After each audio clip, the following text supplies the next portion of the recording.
에덴 동산에서 인간이 타락한 이후 지금까지 모든 인류가 당하는 문제는 다름 아닌 마귀의 유혹이에요.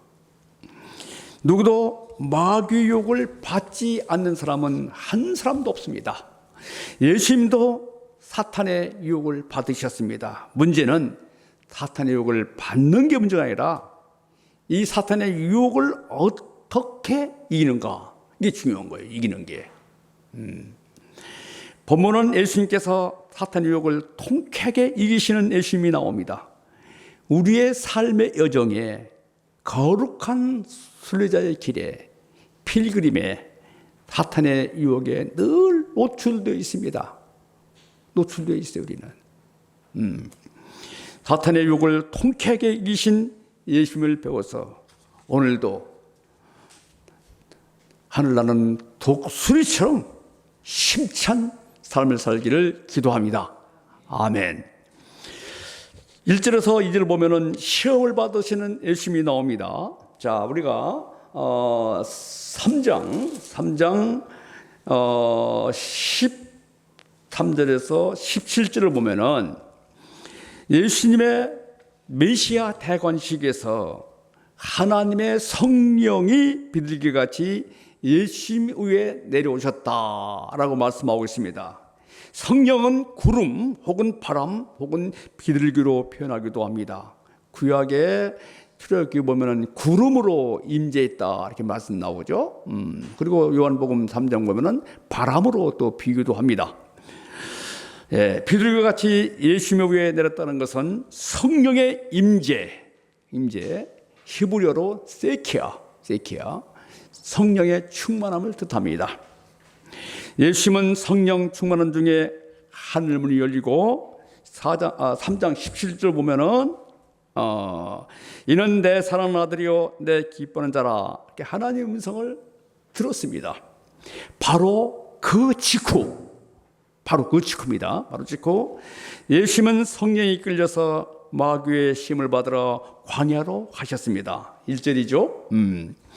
여기서 성령이 이끄셨다. 성령과 교통하면서 성령의 음성을 듣고 따르셨다라는 뜻입니다. 예. 마귀는 예수님께서 세로로부터 세례를 받으시고 공생애를 출발하실 바로 그때입니다. 예수님을 시험했습니다.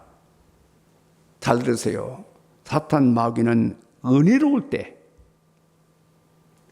사명을 새롭게 감당하고자 할 때 바로 시험합니다. 허랑방탕할 때는 마귀 시험이 없어요. 그래서 사도 바울은 그런즉 선줄로 생각하는 자는 넘어질까 조심하라, 이게 말씀하는 거예요. 앉아있는 사람들은 유혹도 없어요. 누워있고 잠자고 유혹도 없어요. 뭔가 깨어서 뭔가 하고자 할 때 바로 사탄의 유혹이 있는 겁니다. 예수님은 광야에서 시험을 받으셨죠. 사람들은 환경과 상황을 탓합니다. 환경이 이러하고 상황이 이래가지고 무엇을 할 수 없다고 말합니다. 그러나 예수님께서 광야에서 시험을 받으시고 승리하신 것을 보면은 환경이 문제가 되지 않습니다. 아담은 조금도 부족하면 에덴 동산에서 유혹을 받고 넘어졌죠. 아무 부족이 없는 예수님은 아무것도 없는 광야에서 이기셨습니다. 예, 이를 볼 때 성공과 실패는 환경에 있지 않습니다. 환경이 사람을 바꾸는 것이 아니라 사람이 환경을 바꿉니다. 오히려 역경은 축복의 기회가 됩니다. 그러므로 우리는 환경을 앞에서 슬퍼할 것이 아니에요. 탓할 것이 아닙니다. 환경을 원망하지 말고 환경을 이길 수 있는 믿음이 필요한 줄로 믿습니다. 아멘. 자, 환경이 우리에게 승리를 주는 것이 아닙니다. 오히려 좋은 환경이 사람을 타락시키는 거예요. 아담이 좋은 환경에 타락했어요. 역경이 타락시키는 분 없어요. 역경이 있으면 주님께 매달리잖아요. 기도하잖아요. 고통과 환경을 주님께 드릴 때 큰 축복이 됩니다. 이제 우리는 광야와 같은 자신의 환경으로 괴로워하지 마세요. 그리고 울거나 슬퍼하지 마세요. 눈물 흘리지 마세요. 환경이 사람을 만드는 것이 아니라 사람이 환경을 만들어 나가는 겁니다. 예수님께서 광야에서 사탄의 욕을 이기신 예수님을 배워가지고 우리가 광야 같은 이 세상에서, 광야잖아요. 지금 우리 삶 현장이 광야 같은 세상에서 믿음으로 승리하면서 살 수 있기를 간절히 기도합니다. 아멘. 3절과 4절 보면은 물질의 시험이 나오는데 시험이 세 종류가 나오거든요. 첫째는 영적인 물질적인 시험, 두 번째는 이제 명예와 권세, 다음에 영적인 시험이잖아요. 그런데 사탄은 제일 먼저 원초적인 욕구, 물질을 가지고 시험하는 거예요. 예. 예수님은 광야에서 40일 동안 밤낮으로 금식했습니다. 이때 얼마나 배고프시겠어요. 40일 동안.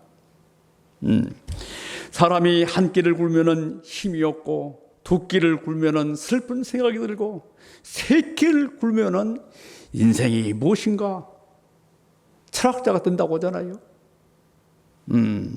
그리고 사흘 굶어가지고 남의 집 담을 넘치는 사람이 없다는 말이 있습니다. 예수님께서 40일 동안 굶으셨으니까 그 주위에 있는 모든 돌들이 아마 빵으로 보였을 것입니다. 바로 이때 마귀가 조용히 다가와서 달콤한 음성으로 속삭이는 거예요. 내가 만일 하나님의 아들이었던 가정법이죠. 만일 이게 바로 마귀의 수법이에요. 마귀의 수법. 만일 퀘션 만일 그렇다면 만일 하나님은 세례로부터 세례를 받고 하나님의 아들로 이제 선포를 이제 대임 받으셨잖아요. 그런데 마귀는 이를 이용해 가지고 기가 막히게 내가 정말 하나님의 아들이냐? 아주 기가 막히게 찬스를 이용해가지고 유혹하잖아요. 첫사람 아담을 유혹할 때도 마귀는 하나님이 참으로 너희들어 동산나무의 실과를 먹지 말라고 하시더냐? 하는 거예요. 하시더냐?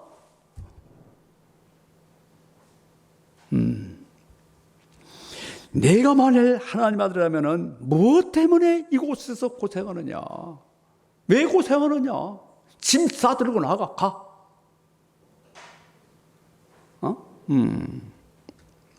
그 꼴이 무슨 꼴이냐? 이때 예수님이 어떻게 했습니까? 4절 읽어볼까요? 4절 시작. 예수님께서 시작. 예.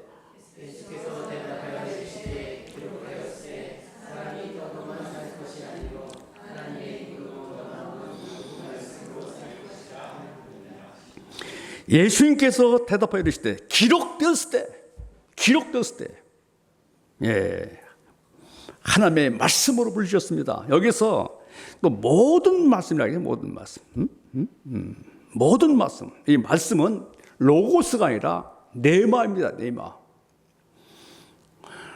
로고스도 하나님의 말씀입니다. 로고스 하나님의 말씀이에요. 성경 기록된 그 성경 말씀 자체가 말씀이에요. 성경 말씀이에요. 예. 네마는 기록된 말씀이 삶에 적용되는 말씀이에요. 말씀. 그러니까 예수님께서는 신명기 8장 3절 말씀이거든요. 이 말씀 인용한 것이 그 말씀만 하는 말씀이에요. 그런데 그 말씀이 예수님의 네마로 말씀하신 겁니다. 말씀이 삶에 적용시킨 것이죠. 자, 하나님 말씀은 살아있는 생명의 말씀입니다. 성경 말씀은 마귀의 시험을 이기는 원동력이 됩니다. 성경 말씀은 사탄을 이길 수 있는 강력한 무기입니다. 성경 말씀은 영적 분별력을 가질 수 있어요. 사탄은 그 성경 말씀은 사탄의 정체, 그러니까 사탄인가 아닌 걸 알 수 있어요. 정체를 알 수 있습니다. 그리고 성경 말씀은 마귀 괴계를 파는 강력한 성령의 검입니다. 그래서 우리가 매일 성경을 읽고 묵상하고 읊조려야 될 이유가 바로 여기 있는 거예요. 여기. 성경 말씀만이 사탄의 괴계를 분별할 수 있고 이길 수 있는 겁니다.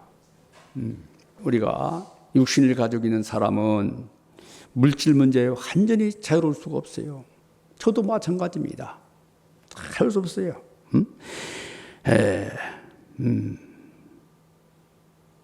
무엇보다도 배고픈 문제를 견디는 것은 참 힘든 일이에요.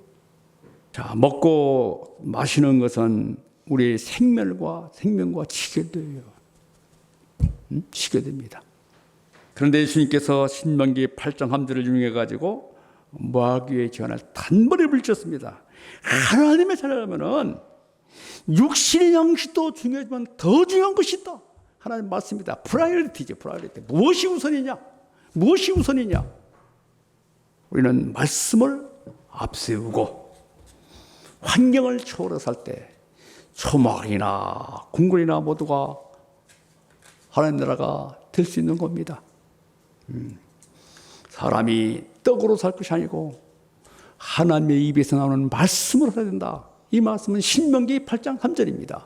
신명기 8장 3절 읽어볼까요? 한번? 예.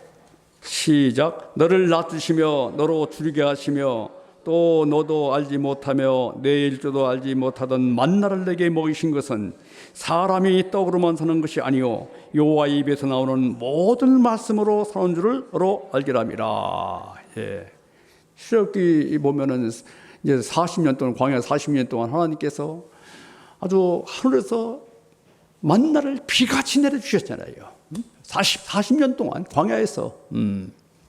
자, 하나님께서 우리에게 하나님의 영광을 위해서 물질을 주셨습니다. 따라서 물질이 우리 삶의 목적이나 목표가 되지 말고 하나님께 드려지는 복된 삶을 살기를 기도합니다. 물질이 여기 많은 이 시대에 물질보다도 더 하나님의 말씀을 앞세워서 말씀대로 살 때 하나님께서 은혜의 복을 더하여 주실 것을 믿습니다.